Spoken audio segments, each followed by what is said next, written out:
تبسم ده النبي تبسم وتبسم ده النبي تبسم اللهم صل عليه. Assalamualaikum warahmatullahi wabarakatuh. Halo teman-teman semua kelas 6, gimana kabarnya, sehat? Mudah-mudahan semuanya sehat semua. Tetap semangat belajar BDR-nya. Oke. Hari ini kita akan belajar ke next selanjutnya bab di PAI.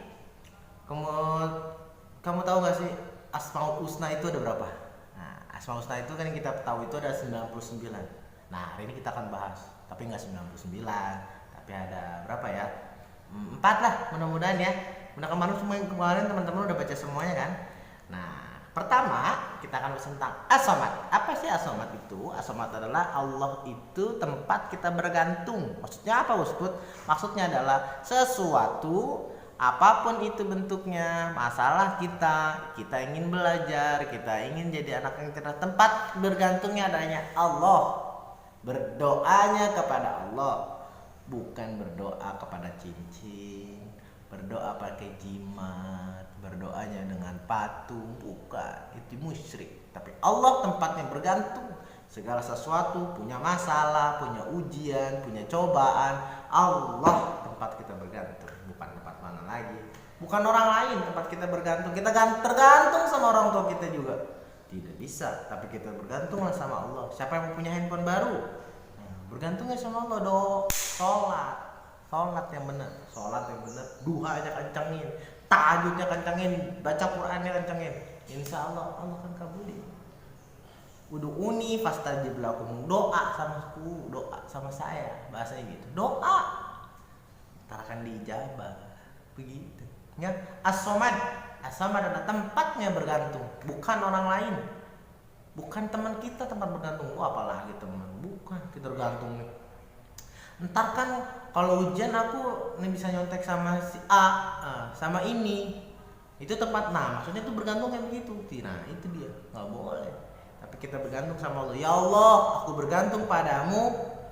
Ujian besok aku lancar. Dengan syarat kita pun belajar juga. Udahlah besok mah aku berdoa aja Allah cukup. Tidak. Tidak. Maka kita bagaimana? Berdoa dan usaha. Nah ya, belajar dulu, doa baru. Doa dulu boleh Ustaz, boleh, silahkan. Aku maunya doa dulu dan belajar. Nah, ada belajarnya, ada ikhtiarnya. Tanda kalau kita itu adalah makhluk yang lemah, gitu ya.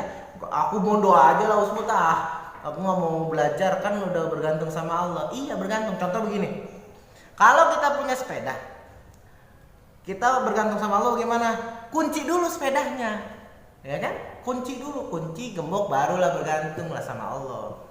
Begitu. Sepeda nggak digembok, nggak dikunci, taruh di depan rumah, pinggir jalan, udah, dimalingin, tamat. Gitu ya.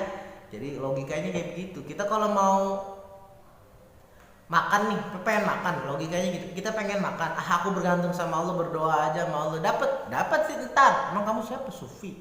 Makan bagaimana? Usahanya kemana? Ke tempat meja makan, ambil piring, ya. Gak ngomong dong, aku berdoa aja tapi nggak pakai makannya. Nggak pakai usaha ke tempat makan. Itu maksudnya ya.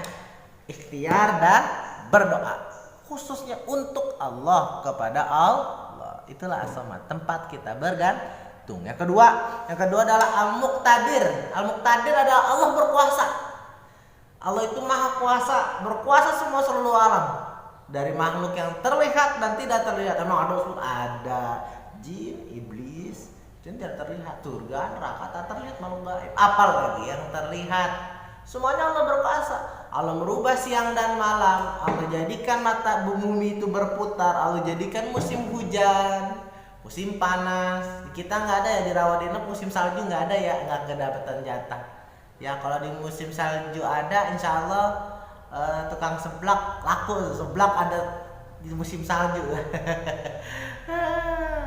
Kemudian Allah itu berkuasa semuanya, nggak ada yang bisa mengalahkan kekuasaannya Allah. Makanya kita dari orang tidak menjadi orang yang sombong. Aku mentang-mentang paling pinter, paling cerdas, udah merasa paling hebat. Sama orang tua ngelawan, sama mama dilawan, sama ayah ngelawan, aku udah paling pinter mah di kelas. Nggak begitu bos, nggak begitu teman-teman. Kita harus bagaimana? Tawadu, rendah hati. Nah, ya, begitu. Allah berkuasa. Allah menciptakan gunung, Allah menciptakan lautan. Gimana kalau Allah menciptakan tsunami? Apakah bukan Allah yang membuat? Allah yang membuat. Begitu. Kenapa Allah ciptakan tsunami, Ustaz? Kenapa Allah ciptakan tsunami? Dan itu bisa membahayakan orang lain, menghilangkan nyawa orang lain. Untuk kita berpikir ada apa dan kenapa tsunami itu bisa terjadi. Apakah Allah lagi mengasih cobaan kepada kita semuanya supaya kita tuh ditegur sama Allah, ada aku loh, itu aku loh, kata Allah begitu.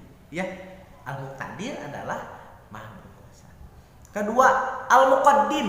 Al-Muqaddim itu yang terdahulu. Jadi Allah nggak punya awalnya. Allah itu beda sama makhluk, beda sama manusia. Awalnya manusia janin ada di perut kita, proseslah jadi bayi, kemudian ngelihat di dunia ada lahir. Dan Allah tidak seperti manusia begitu. Kupu-kupu awal pertamanya adalah telur, jadi ulat, kepompong, kupu-kupu. Manusia balita, anak-anak, remaja, dewasa, dan jadi manula, manusia jadi kakek-kakek dan nenek-nenek. Tapi Allah tidak, beda dengan zatnya, karena maha terdahulu. Yang pertama Allah, ya, maha mendahului.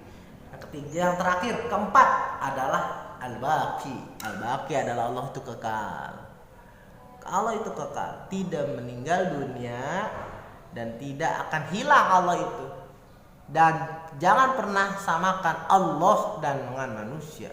Kita mendengar dengan telinga dan Allah tidak dengan telinga, tapi jawabannya dengan zatnya, bizatihi, dengan zatnya. Allah berbicara kalau manusia dengan mulut, apakah Allah dengan mulut? Enggak, tapi bizatihi, dengan zatnya. Begitu ucapannya, ya.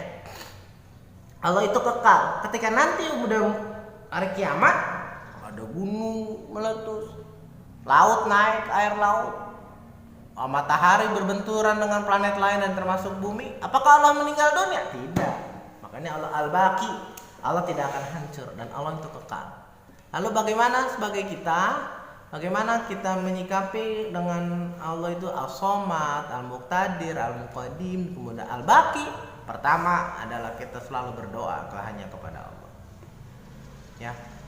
Kita berdoa kepada Allah, berusaha, berjuang untuk Allah, lillahi ta'ala. Dan berusahalah, jangan pernah menjadi anak yang malas. Andaikan hari ini kamu malas adalah sebuah tanda nanti kamu sedang menabung dengan kesedihan. Pada hari ini kamu lagi nabung kesedihan, malasnya belajar bunda, udah berarti kamu lagi nabung kesedihan yang suatu saat nanti akan ditebok gitu tabungannya. Kapan?